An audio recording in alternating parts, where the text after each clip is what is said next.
Hello everyone, welcome to a new episode health with Sandhya में आपका स्वागत है। आज हम लोग बात करने वाले हैं कि जो वर्षा ऋतु चल रही है, इस ऋतु में बहुत ज्यादा लोगों को खांसी की समस्या बहुत ज्यादा हो रही है। सर्दी खांसी और खांसी भी हो रही है, तो सूखी खांसी बहुत जल्दी हो जा रही है लोगों को और बहुत ही गंदे तरीके से और लोगों को अट्रैक्ट कर रही है, बहुत ही गंदे तरीके से लोगों को प्रभावित कर रही है। तो इसके बारे में हम लोग जानेंगे, इसके सोल्यूशन के बारे में जानेंगे। तो चलिए बिना देरी के वीडियो को स्टार्ट करते हैं और जान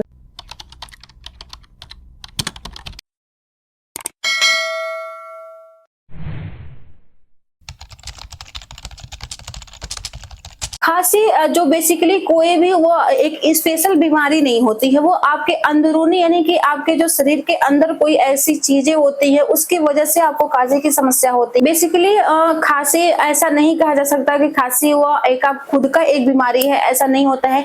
जब आपकी इंटरनली कोई दिक्कत होती है, आपसे फेफड़े से रिलेटेड कोई दिक्कत होती है या आपको किसी चीज से यानी कि गर्दे से या धूल धक्कड़ से इन सभी चीजों से एलर्जी है और आप उस चीजों को ऑब्जर्व कर लिए हैं, आपके नाकों में वो चली गई है, तो इस कंडीशन में आपको पहले सर्दी की समस्या देखने को मिलेगी, ज्यादा से ज्यादा छींक आएगी। उसके बाद से आपको खांसी की समस्या हो सकती है। खांसी दो प्रकार की होती है, एक में बहुत ज्यादा बलगम निकलता है, कफ निकलता है, तो वह खांसी एक तरीके से आपके नाक को जाम करती है, नाक को बंद कर देती है। लेकिन यदि आपको सूखी खांसी हुई है तो इसमें आप यदि जैसे ही लेटते हैं तो आपका गला जो है वो सूख जाती है, सांस लेने में तकलीफ होती है और थकान सा महसूस होता है। आपको चाहे सूखी खांसी हुई हो या फिर आपको कफ रिलेटेड खांसी हुई हो, वो दोनों ही आपके नींद में दिक्कतें कर सकते हैं। और बहुत सारे मामलों में देखा गया है कि यदि आपको सूखी खांसी है तो इसमें आपका बार बार जो गला है वो खसखसाता रहेगा और सूख जाएगा। इस कंडीशन में यदि आप भोजन करते हैं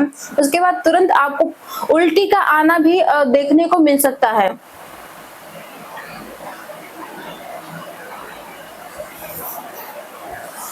जो फेफड़ों के टीबी, अस्थमा या फिर दमा, जो आपके फेफड़ों के टीबी, कैंसर की समस्या के ये लक्षण देखने को मिलते हैं। तो यदि आपको लंबे टाइम तक खांसी रहती है तो इसमें आप बिल्कुल ही लापरवाही ना करें, आप तुरंत अपने डॉक्टर से ट्रीटमेंट लें, क्योंकि यह खांसी 1 या 2 दिन में, 3 दिन में, मिनिमम आपको हफ्ते दिन ही रहना चाहिए। हफ्ते दिन के अंदर आपको खांसी को ठीक कर लेना चाहिए। यदि आपको लगातार खांसी लंबे समय तक आ रही है, कुछ महीनों तक आ रही है, तो एकदम आप सावधान हो जाए, क्योंकि आप या तो टीबी से ग्रसित हो चुके हैं या फिर आप अस्थमा से ग्रसित हो चुके हैं। कभी कभी ऐसा होता है कि आप बहुत लंबे टाइम तक वो पुरानी खांसी हो गई है, बहुत बुरे तरीके से जकड़ ली है और आपको खांसी के साथ साथ जब बलगम निकलते हैं तो उसमें ब्लड भी आ जाते हैं।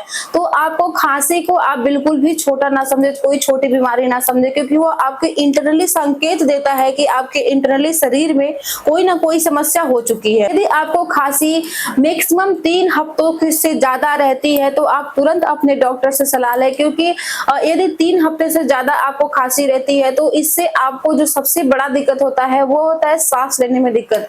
और खांसी में ज्यादातर लोग क्या करते हैं, लौंग का सेवन करते हैं। तो आप लौंग का सेवन बहुत ज्यादा ना करें, क्योंकि लौंग की जो तासीर होती है वो गर्म होती है, इससे आपको बहुत जल्दी ही दिक्कतें देखने को मिल सकती है। तो आप लौंग का सेवन बहुत सीमित मात्रा में करें या बिल्कुल ना करें, क्योंकि आप अदरक वाली चाय पी सकते हैं या थोड़ा सा अदरक का जो टुकड़ा है उसे लेके आप अपने मुंह में रख सकते हैं या फिर आप तुलसी का चाय पिए। लेकिन आप लौंग को अत्यधिक मात्रा में ना खाएं, वो सबसे बड़ा कारण होता है खांसी। बिल्कुल उससे खांसी रुकती नहीं है, लेकिन आपको जो खांसी से रिलेटेड और दिक्कतों को बढ़ा देता है। आपके शरीर में गर्मी की मात्रा और ज्यादा बढ़ेगी। जब आपके शरीर में गर्मियां ज्यादा बढ़ेंगी तो आपको सांस लेने में दिक्कत हो सकती है, आपसे फेफड़े से रिलेटेड कोई दिक्कत हो सकती है। तो आप बिल्कुल भी सावधान रहें, अपने अच्छे तरीके से ध्यान रखें, क्योंकि वर्षा ऋतु में और शरद ऋतु में बहुत ज्यादा देखने को मिलती है कि खांसी, सर्दी खांसी होना आम बात होता है, लेकिन 3 हफ्तों तक ही यह आम बात होती है। इससे अत्यधिक अगर होती है तो आप कोई ना कोई बड़े बीमारियों से ग्रसित हो चुके हैं, तो आप तुरंत अपने डॉक्टर से संपर्क करें, स्वस्थ रहें। तो मेरा वीडियो कैसा लगता है प्लीज आप लोग कमेंट करके जरूर बताइएगा। जो लोग चैनल पे नए हैं प्लीज चैनल को सब्सक्राइब कर दें। Thank you.